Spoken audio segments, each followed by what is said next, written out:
Hey guys, what is up? Good Saturday morning. What's going on out there today, wherever you are? Hope you're having a great start, spectacular start to your weekend.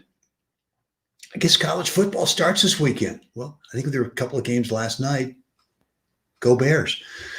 Anyway, look, hope all is well, and you've got some good tennis lined up for today or for this weekend. And look, what we worked on yesterday was in the serve and stay in, right? Rather than the serve and stay back. Serve and stay in to where your toss is out in front.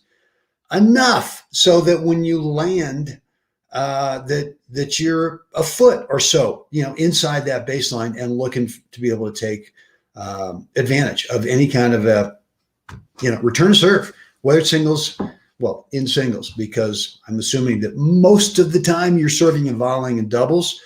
And look, what I want to do for the next few days is I do want to work on serve and volley. And what I'd love to hear from you, and there's a link down below to an anonymous two-question questionnaire about serve and volley. And the first question is, I want to know, what do you want to know about serve and volley? What's your number one question in regards to either singles or doubles? You only get to choose one. It's not both. So choose one, singles or doubles. And then down below, the next question is, what is your number one question about serve and volley? How can I best help you? And so that link is down below. Would love to hear from you on that today. And I think the big misunderstanding, and you guys have probably heard me say this 1,001 times, the big misunderstanding about serve and volley is that it's not literally serve and volley.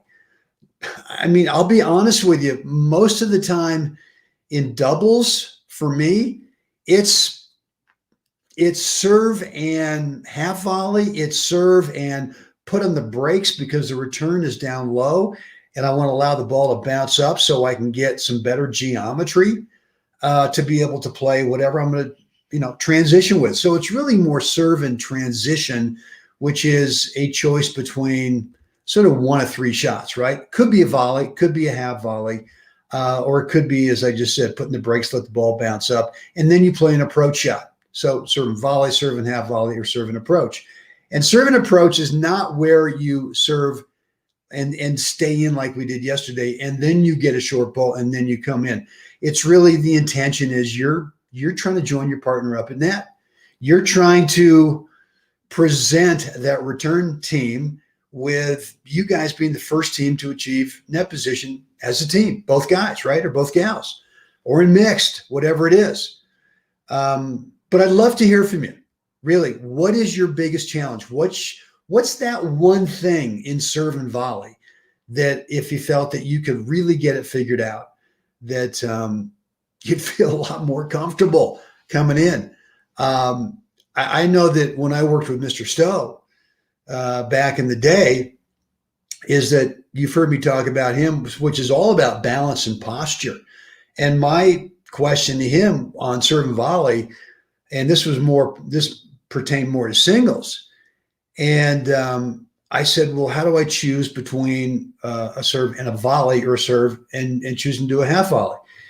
And his thing was, well, which transitional shot, either the volley or the half volley, can you play on perfect balance, right? And I said, so even though I could volley it by reaching way out in front, and he goes, right, if you reach way out in front, you're going to pull yourself off balance. So technique-wise, it's not going to be as good as if you played a half volley.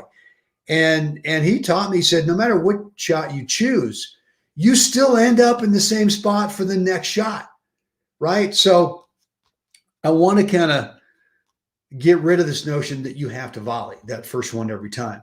I mean, lots of times the return is in singles and or doubles is deep enough and high enough where it makes sense. I mean, that's the obvious shot to play. But if it's in between a volley and in between a half volley, then the choice gets into, well, what shot can we play where we've really got great balance, we've really got good posture? And again, because where you end up for the next shot is going to be the same anyway. It doesn't really matter. And, you know, you can say, well, if I reach forward and volley, won't I be in closer? You know what? You might be in closer, but you're going to be stumbling. You're going to be off balance. Volley technique's not going to be as clean, not going to be as great because you're reaching too far in front. I mean, the volley technique does not say, hey, reach as far in front as you possibly can. And that's the way we do it. And that's what I used to think before I got to Mr. Stowe. And that's why my volleys were completely dead, had no underspin where I could kind of play it in such a way that it would have some spin and get down low and slide through that bounce over there. They were dead, they were flat, and if it did bounce over there, just sat up. So just to play a volley, just because the term is serve and volley, could put you in trouble in terms of volley technique.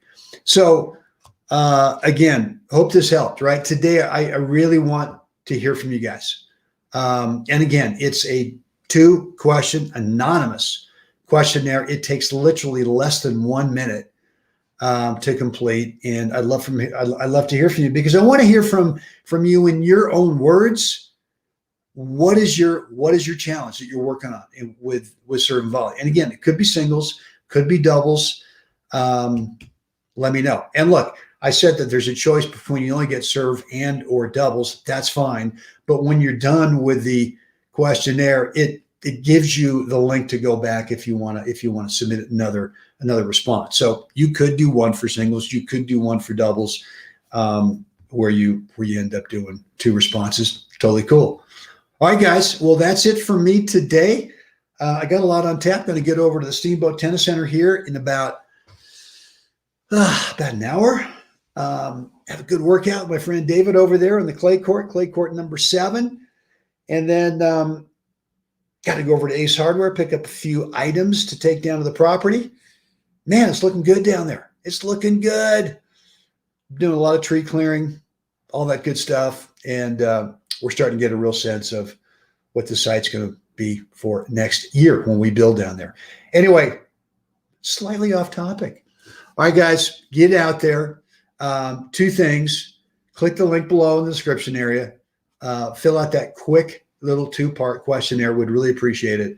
And then, guys, as always, you got to get out there today, man. You just have to do it. Help another human being or a pet. Have a great day, and I'll see you again tomorrow.